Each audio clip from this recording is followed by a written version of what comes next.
Well, long time no talk. Hey there, I'm Seth Justice. This is the Seth Justice Show.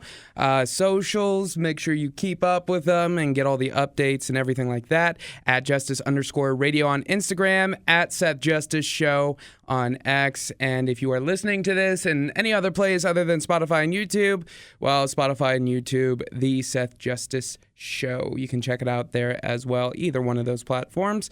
And yeah, it's been I didn't do a podcast last week, and because it was my birthday. Happy birthday, me! Woo! It was a lot of fun, and I also realized that I should not eat so much on my birthday, especially when I'm not used to eating a lot, because I've been doing a lot of, losing weight, and in fact, I've lost 20 pounds in, I think it's 2 months. 2 months-ish, somewhere around there. So, I went from 220 to now 200 pounds, which I am very proud of, and yet I still need to lose more. However, we do have to go back to my birthday because for the first time in a while, I was eating, I think I ate it was a lot. I'll say 2 meals, and you may be like, oh my goodness, Seth, that's wild. You only ate 2 meals and feel that stuffed? It's like, yeah, I'm used to eating 1 meal a day, and it's like chicken and rice. That's all I've been doing. And yes, is it extreme? Sure, fine. But that's what I do. Anyway, but I had so much food, and even so much food compared to a normal person. Because I feel like right now I'm not doing normal things with my eating, which is probably a bad thing. Probably. But either way, I paid the price for it. And my stomach, it was so bad. So bad. But yeah, it took a week off because I wanted to celebrate my birthday, and also incredibly hungover. Yeah, that's also what led to a week hiatus. But now we're back, and I got to tell you, I was gonna do a review of what happened while I wasn't here, and do the last 2 weeks, but there's something going on right now in the world that, I think deserves more attention than waiting till next week. And also just a bunch of wild, crazy stories, mainly of celebs being dumb. But it's also I don't know, people in the world today, I love people, don't get me wrong. I absolutely do, but they just make me scratch my head. I mean, and with that, it's just I don't know. It hurts, and then you're just why? It's everything's a reality TV show, which I will say, I watched the first and second season. Those are the only 2 seasons out right now of The Secret Lives of Mormon Wives, and I'm a little bit behind, but it is so funny to me how in their society it is what people would say is a normal concern is not a normal concern for them. They're just oh my goodness, you did that?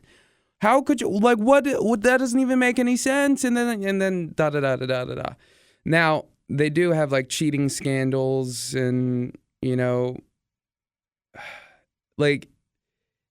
a big deal for them, and I'm sure for most religious people, is sex before marriage.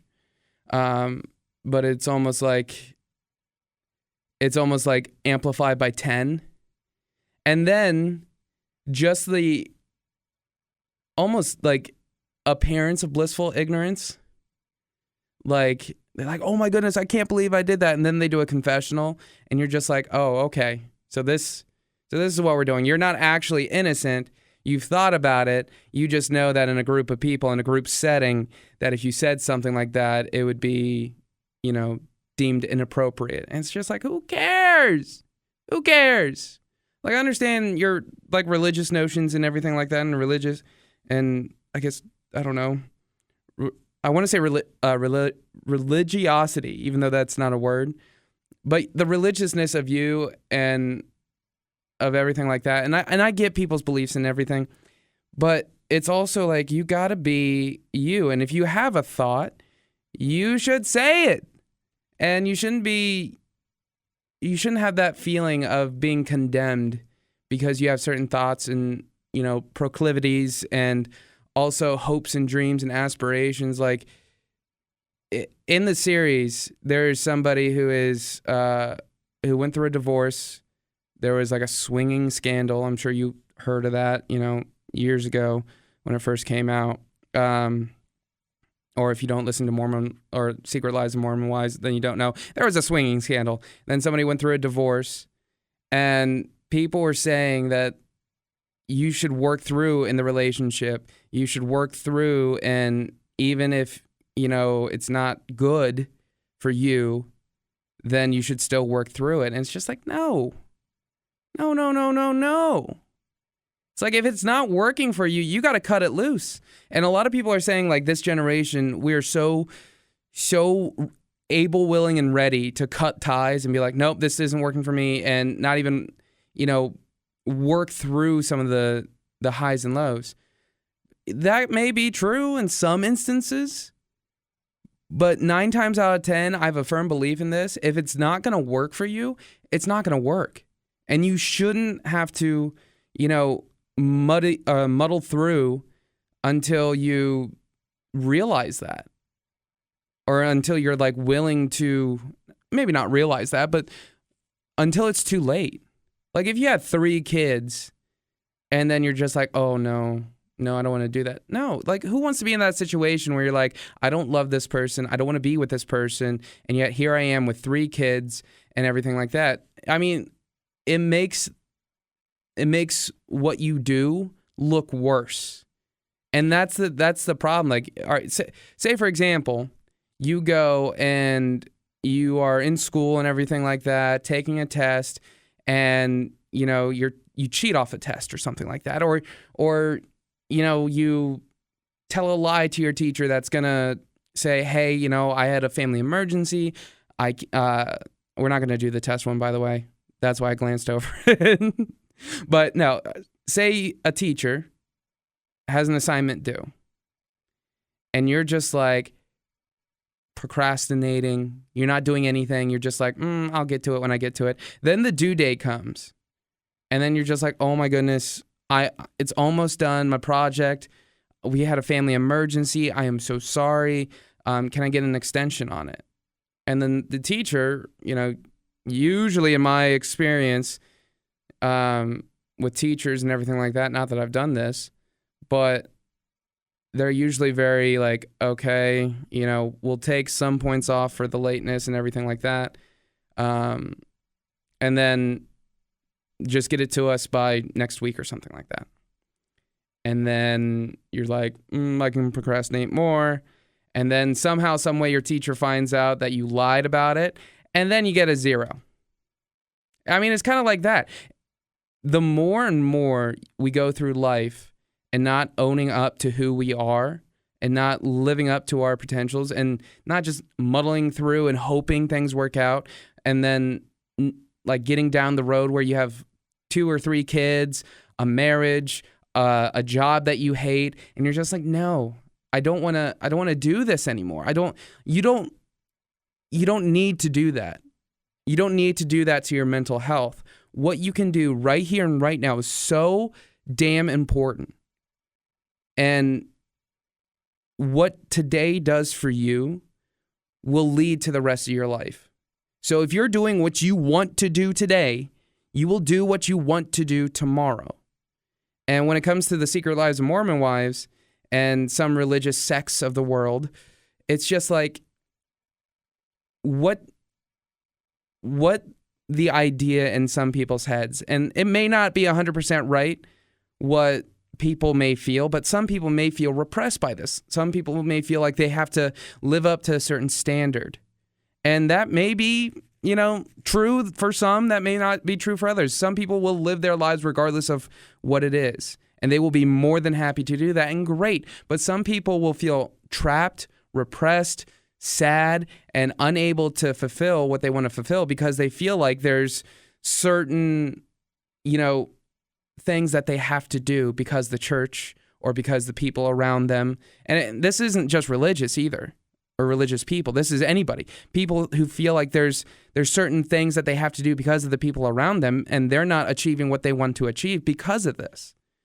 And it's just like, just that mindset, just that thought process is so damaging, because like the teacher and the student lies and said they had a family emergency. It's like, okay, yeah, but it's going to be worse for you in the end. And then you're going to be like, God, I just should have done it. And in this life, we have the opportunity to just do it. And I know that's a cheesy Nike line. I know it. I know you're thinking right now, Lance Armstrong with the bracelet and sitting on a banana seat, missing something down low and being like, just do it, and then steroids. I know that's my thought whenever I say just do it. Or Shia LaBeouf and being like, do it, just do it. But it's honestly one of the best pieces of advice that I've ever gotten. And it's the fact that you can do what you want to do. We live in a society that you can. Yes, are there some opportunities that aren't going to be very easy to attain? Yes, are there some, goalposts that keeps on being pushed further and further back? Yeah, but if it's worth going after, and if it makes you happy, and if the actual going out and trying to attain something that you want to attain, something that makes you happy, something, the journey of it all, you should go out and attain it. And when it comes to like the Secret Lives of Mormon Wives, the ladies on that show, one, they're all stunning. Let's be real here. All stunning. But it's just, I think now they're starting to see a certain kind of culture shift within themselves. Maybe not with, the Mormon church or anything like that, but definitely a shift in the idea of how they want to live their lives. And I think is there way too much drama in the show? Absolutely. Is it weird drama? In some cases, yes. Is it entertaining? I mean, I watched 2 seasons of it, and I said this on air on the radio. I was like, I'm a servant of drama and a lover of chaos, and I really do. I enjoy it all. I mean, I was a huge Jersey Shore fan, so duh. Of course I love it. But it's also like some of the drama that you're just like, if you just think about it, right? And just do what you do, follow your bliss, as they say, then you're fine. But somebody who should not follow their bliss, Diddy. Yeah. And I know some people right now are going to be like, oh my goodness, Diddy, another person talking about Diddy. This is going to be awful. This is what it is what it is. But there is one story. And by the way, if you did not know, this episode is probably going to be a little bit more adult than usual. But then again, I did talk about sperm races a couple of episodes ago. Anyway, but there's this one story of the Diddy trial. And if you've kept up with it, you kind of know this already, but also how absolutely gross and disgusting, allegedly, because he's not convicted, but Diddy allegedly is. It's tricky to say all the allegedlys. Like, in today's world, like, you have to say allegedly to everything, and it's just like so dumb. Anyway, I don't want a defamation lawsuit, but either way, okay. So the story that came out of Diddy's trial this week that absolutely just floored me. And I'm just like, what in the world is this? Now, if you are not, strong of tummy, probably should just skip over this. But we're going to talk about it. And here it is. So Diddy apparently went on Craigslist, and he was, by the way, Craigslist. Not some high-end escort business, not some high-end place to get things. He went on Craigslist to find a male prostitute. And he had his ex, Cassie, sleep with that person. And then, when he was done, Cassie took what was inside and lathered it on... Oh, that's so gross. Lathered it on Diddy and his nipples. And it's just like, why? What is this? Like, there are some kinky people out there, man. There really are. But, like, Diddy, why do you want some other dude's Craigslist male prostitute ass and his things, his spermy sperm on your nipples? Like, oh my goodness. None of that makes sense. None. And I'm just like, golly. The pain of hearing about this story, because Diddy's never going to be seen the same way. Like, say he gets exonerated by this. Say somehow, some way, Diddy's like, I made it, I'm free. Nobody, because of that story alone, in day 2 of the trial, day 2, this isn't even like 6 weeks down the line. No, this is the second day of the trial. This comes out and you're just like, ah.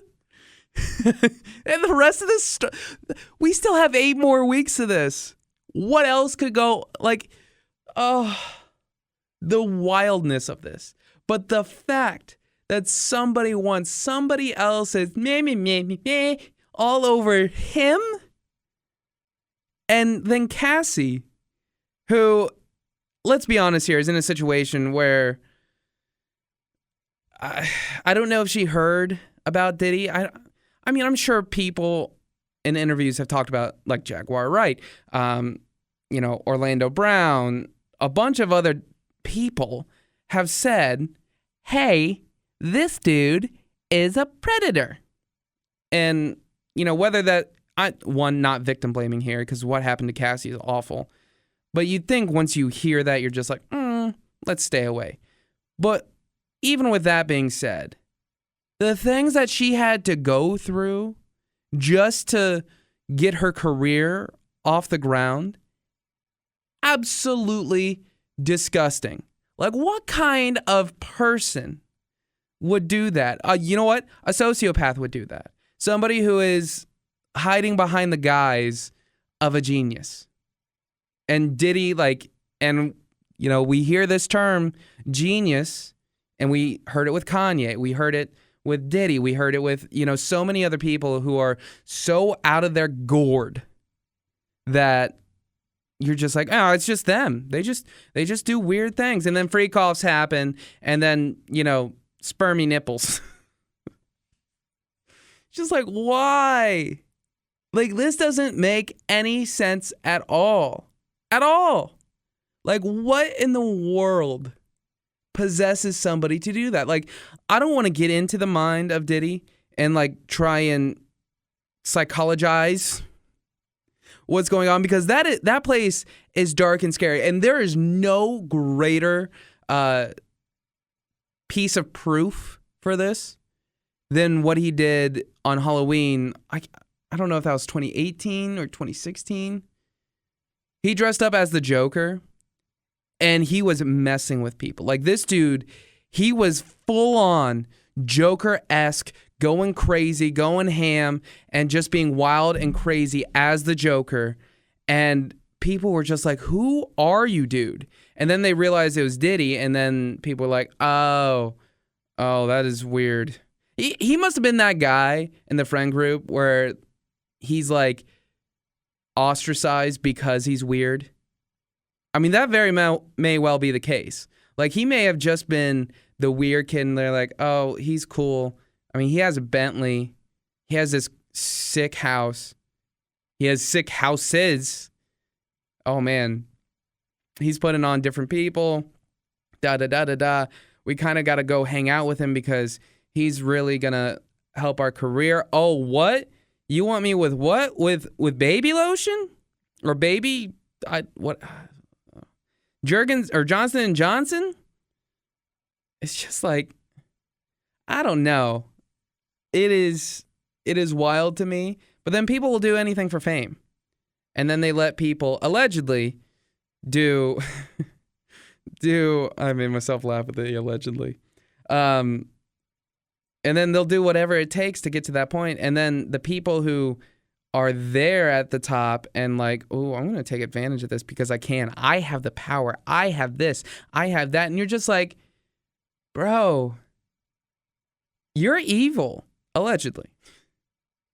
Like, and just the fact that somebody would take advantage of somebody. And yes, I understand in some cases there are definitely people in business and different odds and ends who do shady shit, and you're just like, oh, okay, this is not right. But it's not illegal. What Diddy allegedly did is 100% illegal and 100% wild and 100% crazy. Allegedly. And if this does turn out to be true, right, all of it, and it's corroborated, and, there's different odds and ends, and there's even more, we really have to take a good look at ourselves and the people in power and the people who make decisions. And I'm not talking about politicians, because they're all terrible. Let's just be real. Allegedly. And, it is just, we got to take a look at it. Because in a society, you got to have an edge to yourself. And in life, you have to be a little bit selfish and go after your goals and everything like that. But there's a line. And I feel like for the longest time, and I'm not just saying this generation, and I'm not saying just people from the 90s or 80s, 70s, 60s, 50s, 40s, however far back, this has been going on in some way, shape, or form. All right? I remember clear as day, like a kid's movie talking about a government taking taxes and then coming back the next day and taking taxes again. I remember that vividly. I don't remember the movie. I remember the scene. It was two hairy, gross-looking dudes going up to this family who is so poor, and they're just like, taxes, they're due. And they're like, but we don't have taxes. We don't have money to pay you. We paid you yesterday. Well, the tax just doubled. And it's just like, when are we going to learn? When are we going to see that all we're trying to do is just live our lives and be the best that we can be, and not be taken advantage of by allegedly Diddy, allegedly some business people, the deep state? When are we going to decide that enough is enough and we are just going to be good, honest people? Like, when are good, honest people going to ascend? Which I think the reason, and I think I answered my own question, because the reason why people who are good, honest people don't always ascend to those high heights of being billion-dollar business owners or X, Y, and Z thing is because they're good, honest people and they don't want to take advantage. But sometimes good, honest people who do go and become big business owners and everything like that, they get corrupted. And they don't remain the good, honest person. Or they surround themselves with people who aren't good, honest people, and then they take care of it. And then there's like this blissful ignorance, which is gross and disgusting as well. But it's just, I don't know. It's rather annoying. But, what can you do? I don't know. It is sad. It is depressing in some instances. And then I realize I just need to do me. And I hope you realize that too for you. And it'll be all, happy-go-lucky, all that fun stuff. Now we're going to move on. It's going to be not so happy-go-lucky, especially for Tommy Lee and his wife, ex-wife, Brittany Furlan. And apparently they've broken up. And if you didn't know, back in the day, when I first started radio in 2018, I was at an active rock station, and it was a lot of fun. I love rock music. I love metal music. I love just the vibe and feel of it. There's a side of aggression that I love. But anyway, they've broken up, and it's recently come out that Brittany was talking to Ronnie Radke of Falling in Reverse, but she got catfished on Snapchat or something like that. And then Ronnie says that she's stalking him, and now this weekend, Brittany is just like, I am not stalking him. He messages me like 400 times a day. It is weird. It is like, and she goes out and is just like, no, this is not what we're doing. Da, da, da, da, da. Here's examples. Here's all this. And it's kind of sad. Because what's lost in all of this is Tommy Lee. Because at first, and this may have been a contributing factor, but at first, the claims were that he was drinking too much and Brittany was over it and everything like that. And that may have been a contributing factor, but that wasn't the thing. And again, in a world where these two are going after what they know is true to them, they were like, no, this isn't working. And they've decided to call it quits. And it's sad. It is. Because they're a cute couple. Tommy Lee got some face tats and through this relationship and everything like that. But now he can go back to Pam Anderson. So at least there's that. Even though that's probably going to be a big to-do. But also, like, when it came out that she was still interested in Tommy, that he was her soulmate, and she wanted to try again. So if he ever wanted to do that, then she'd be open to it. And I'm sure that put a lot of strain on Tommy and Brittany's relationship. But also sometimes things just don't work. And then you have people like Ronnie Radke come in and like try and, say something about the relationship and say something about her and da-da-da-da-da-da. And so it may be true. I mean, Ronnie Radke is, well, I like his music. Some of his points are very well